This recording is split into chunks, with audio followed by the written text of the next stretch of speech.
नमस्कार दोस्तों, एजुकेशन 24 में आपका स्वागत है। दोस्तों, आज का वीडियो आप सभी के लिए बहुत ही खास होने वाला है, क्योंकि आज के इस वीडियो में मैं आपको बीए सेकेंड ईयर के 4th सेमेस्टर में आपका जो सब्जेक्ट है इकोनॉमिक यानी कि अर्थशास्त्र, उसके अंदर कौन कौन से क्वेश्चन आने वाले हैं, इस वीडियो के अंदर मैं आपको आने वाले क्वेश्चन के बारे में बताऊंगा। सो आप इस वीडियो को ध्यान से देखिएगा ताकि आपको आने वाले क्वेश्चन के बारे में अच्छे से पता चल सके। और जितने भी स्टूडेंट बीए सेकेंड ईयर के अंदर है, जिनका 4th सेमेस्टर का एग्जाम चल रहा है या फिर 4th सेमेस्टर का एग्जाम होने वाला है, वो लोग कमेंट करके जरूर बताएं कि नेक्स्ट क्वेश्चन पेपर उनको किस सब्जेक्ट के ऊपर चाहिए, ताकि आपके कमेंट के अनुसार मैं आपको क्वेश्चन पेपर दे सकूं। तो दोस्तों, आइए बिना किसी देरी के हम लोग शुरू करते हैं और इकोनॉमिक्स के अंदर जो भी क्वेश्चन आने वाले हैं उन आने वाले क्वेश्चन के बारे में जानते हैं। तो यहाँ पे सबसे पहले हम लोग अति लघु उत्तरीय प्रश्नों के बारे में जानेंगे। तो अति लघु उत्तरीय प्रश्नों में पहले प्रश्न की बात की जाए, यानी कि पहले क्वेश्चन की बात की जाए, तो यहाँ पे आपका पहला क्वेश्चन दिया हुआ है, संघीय यानी कि केंद्रीय सरकार की आय के साधन बताइए।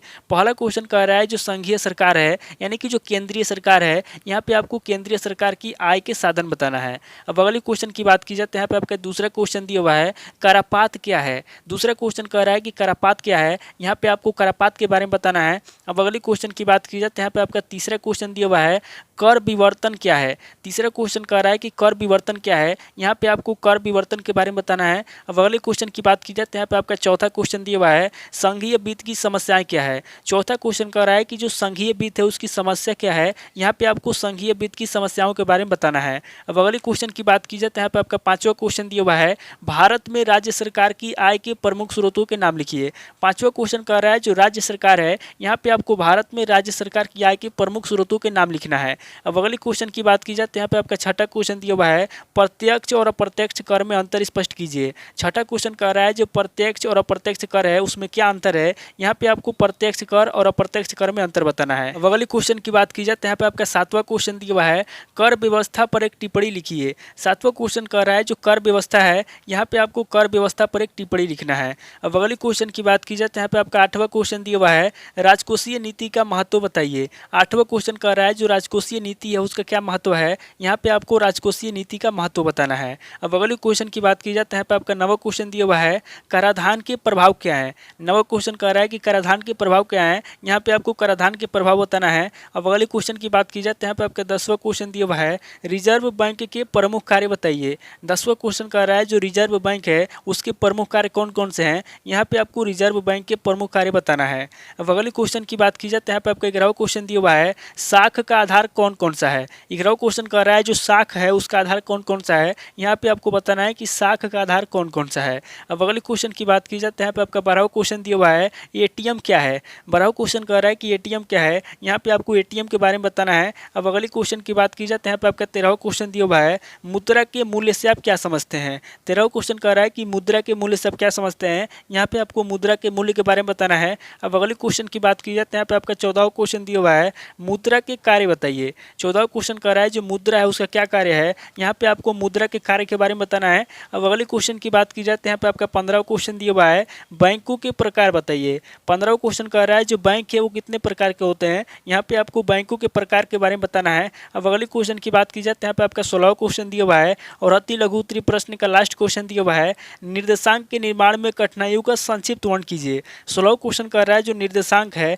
यहाँ पे आपको बताना है कि निर्देशांक के निर्माण में कौन कौन सी कठिनाई आती है और यहाँ पे उन कठिनाइयों का संक्षिप्त में वर्णन करना है। तो ये टोटल आपके 16 क्वेश्चन होंगे जो आपसे अति लघु उत्तरीय प्रश्न में पूछे जाएंगे। और बाकी हम लोग लघु उत्तरीय प्रश्नों के बारे में जानेंगे। तो यहाँ पे लघु उत्तरीय प्रश्नों में पहले प्रश्न की बात की जाए तो यहाँ पे आपका पहला प्रश्न दिया हुआ है, मुद्रा किसे कहते हैं। पहला क्वेश्चन कह रहा है कि मुद्रा किसे कहते हैं, यहाँ पे आपको मुद्रा के बारे में बताना है। अब अगले क्वेश्चन की बात की जाए तो यहाँ पे आपका दूसरा क्वेश्चन दिया हुआ है, भारत में पत्र मुद्रा प्रणाली का गुण एवं दोष का वर्णन कीजिए। दूसरा क्वेश्चन कह रहा है जो भारत में पत्र मुद्रा प्रणाली है, यहाँ पे आपको भारत में पत्र मुद्रा प्रणाली के गुण बताना है और उसके दोष का वर्णन करना है। अब अगले क्वेश्चन की बात की जाए तो यहाँ पे आपका तीसरा क्वेश्चन दिया हुआ है, मुद्रा परिमाण के कैम्ब्रिज सिद्धांत को लिखिए। तीसरा क्वेश्चन कह रहा है जो मुद्रा परिमाण है, यहाँ पे आपको मुद्रा परिमाण के कैम्ब्रिज सिद्धांत को लिखना है। अब अगले क्वेश्चन की बात की जाए तो यहाँ पे आपका चौथा क्वेश्चन दिया हुआ है, सूचकांकों का महत्व एवं उपयोग को बताइए। चौथा क्वेश्चन कह रहा है जो सूचकांक है, यहाँ पे आपको सूचकांकों का महत्व बताना है और उसके उपयोग को भी बताना है। अब अगले क्वेश्चन की बात की जाए तो यहाँ पे आपका पांचवा क्वेश्चन दिया हुआ है,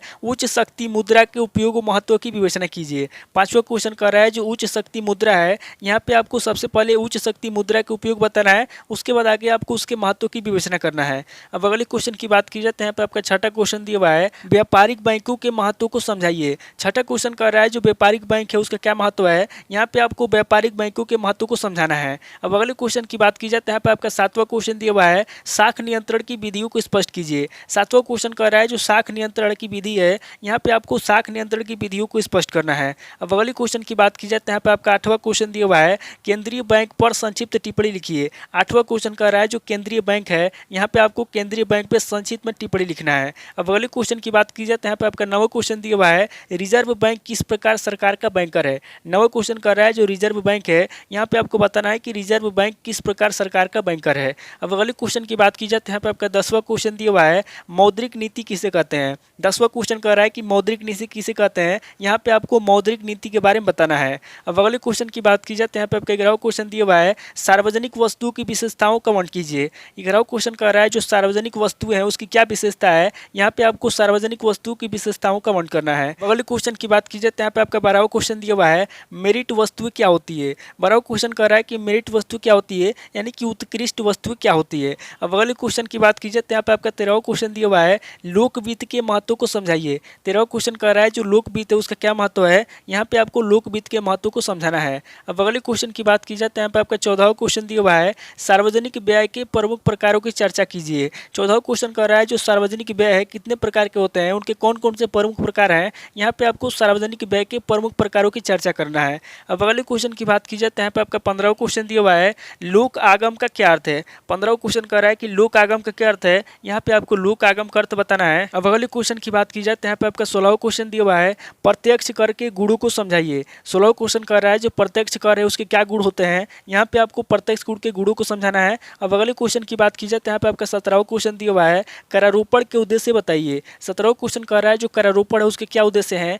यहाँ पे आपको करारोपण के उद्देश्य बताना है। अब अगले क्वेश्चन की बात की जाए तो यहाँ पे आपका 18वां क्वेश्चन दिया हुआ है, निरपेक्ष करदान क्षमता को निर्धारित करने वाले तत्व कौन है। 18वां क्वेश्चन कर रहा है जो निरपेक्ष करदान क्षमता है, यहाँ पे आपको बताना है कि निरपेक्ष करदान क्षमता को निर्धारित करने वाले तत्व कौन है। अब अगले क्वेश्चन की बात की जाए तो यहाँ पे आपका 19वां क्वेश्चन दिया हुआ है, 1991 के पश्चात भारतीय कर प्रणाली में किए गए सुधारों की संक्षेप में व्याख्या कीजिए। 19वां क्वेश्चन कर रहा है जो 1991 के पश्चात भारतीय कर प्रणाली में किए गए सुधार है, यहाँ पे आपको 1991 के बाद भारतीय कर प्रणाली में किए गए सुधारों की संक्षेप में व्याख्या करना है। अब अगले क्वेश्चन की बात की जाए तो यहाँ पे आपका 20वां क्वेश्चन दिया हुआ है, भारतीय कर प्रणाली के गुण बताइए। 20वां क्वेश्चन कर रहा है जो भारतीय कर प्रणाली उसके क्या गुण है, यहाँ पे आपको भारतीय कर प्रणाली के गुण बताना है। तो ये टोटल आपके 20 क्वेश्चन होंगे जो आपसे लघु उत्तरीय प्रश्न में पूछे जाएंगे। अब आगे हम लोग दीर्घ उत्तरीय प्रश्नों के बारे में जानेंगे। यहाँ पे दीर्घ उत्तरीय प्रश्नों में पहले प्रश्न की बात की जाए तो यहाँ पे आपका पहला दीर्घ उत्तरीय प्रश्न दिया हुआ है, मुद्रा से आप क्या समझते हैं, आधुनिक समाज में मुद्रा के महत्वपूर्ण कार्यों का आलोचनात्मक विश्लेषण कीजिए। पहला क्वेश्चन कह रहा है कि मुद्रा से आप क्या समझते हैं, यहाँ पे आपको सबसे पहले मुद्रा के बारे में बताना है, उसके बाद आगे आपको आधुनिक समाज में मुद्रा के महत्वपूर्ण कार्यों का आलोचनात्मक विश्लेषण करना है। अब अगले क्वेश्चन की बात की जाए तो यहाँ पे आपका दूसरा क्वेश्चन दिया हुआ है, फिशर के मुद्रा परिमाण सिद्धांत का आलोचनात्मक परीक्षण कीजिए। दूसरा क्वेश्चन कह रहा है जो फिशर के मुद्रा परिमाण सिद्धांत है, यहाँ पे आपको फिशर के मुद्रा परिमाण सिद्धांत का आलोचना करना है, यानी कि उसकी कमियां निकालना है और उसका परीक्षण करना है। अब अगले क्वेश्चन की बात की जाए तो यहाँ पे आपका तीसरा क्वेश्चन दिया हुआ है, व्यापारिक बैंकों द्वारा शाख का निर्माण किस प्रकार किया जाता है, शाख निर्माण की सीमाएं क्या है। तीसरा क्वेश्चन कर रहा है जो व्यापारिक बैंक है, यहाँ पे आपको बताना है कि व्यापारिक बैंकों द्वारा शाख का निर्माण किस प्रकार किया जाता है और शाख निर्माण की सीमाएं क्या है, यहाँ पे आपको शाख निर्माण की सीमाएं भी बताना है। अब अगले क्वेश्चन की बात की जाए तो यहाँ पे आपका चौथा क्वेश्चन दिया हुआ है, परिणात्मक तथा गुणात्मक शाख नियंत्रण की व्याख्या कीजिए, शाख नियंत्रण में क्या क्या कठिनाइयां हैं। चौथा क्वेश्चन कर रहा है जो परिणात्मक तथा गुणात्मक शाख है, यहाँ पे आपको परिणात्मक तथा गुणात्मक शाख नियंत्रण की व्याख्या करना है और शाख नियंत्रण में क्या क्या कठिनाइयां हैं उन कठिनाइयों के बारे में भी आपको बताना है। अब अगले क्वेश्चन की बात की जाए तो यहाँ पे आपका पांचवा क्वेश्चन दिया हुआ है, अधिकतम सामाजिक लाभ सिद्धांत से आप क्या समझते हैं, आलोचनात्मक परीक्षण कीजिए। पांचवा क्वेश्चन कर रहा है जो अधिकतम सामाजिक लाभ सिद्धांत है उससे आप क्या समझते हैं, यहाँ पे आपको सबसे पहले अधिकतम सामाजिक लाभ सिद्धांत के बारे में बताना है, उसके बाद आगे आपको उसकी आलोचना करना है, उसका परीक्षण करना है।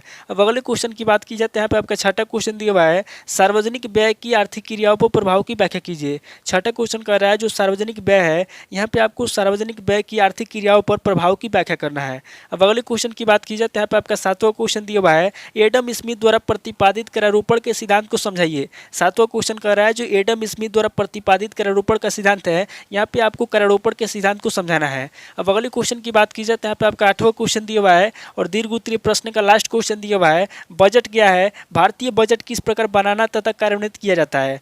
आठवां क्वेश्चन कर रहा है कि बजट क्या है, यहाँ पे आपको सबसे पहले बजट के बारे में बताना है, उसके बाद आगे आपको भारतीय बजट किस प्रकार बनाया जाता है उसके बारे में बताना है तथा किस प्रकार कार्यान्वित किया जाता है उसके बारे में आपको बताना है। तो ये टोटल आपके 8 क्वेश्चन हो गए जो आपसे दीर्घ उत्तरीय प्रश्न में पूछे जाएंगे। तो इस वीडियो के अंदर मैंने आपको अति लघु उत्तरीय प्रश्न, लघु उत्तरीय प्रश्न और दीर्घ उत्तरीय प्रश्न तीनों तरह के प्रश्नों के बारे में बता दिया। आप इन तीनों तरह के प्रश्नों को नोट कर लीजिए और किसी किताब से सीरीज से मिलाकर के याद कर लीजिए। तो दोस्तों आज इस वीडियो को वहीं पे स्किप करता हूँ, मिलता है आपसे नेक्स्ट वीडियो में। अगर आपको वीडियो अच्छा लगा तो वीडियो को लाइक कीजिए, शेयर कीजिए और कमेंट करके बताइए कि आपको नेक्स्ट क्वेश्चन पेपर किस सब्जेक्ट के ऊपर चाहिए।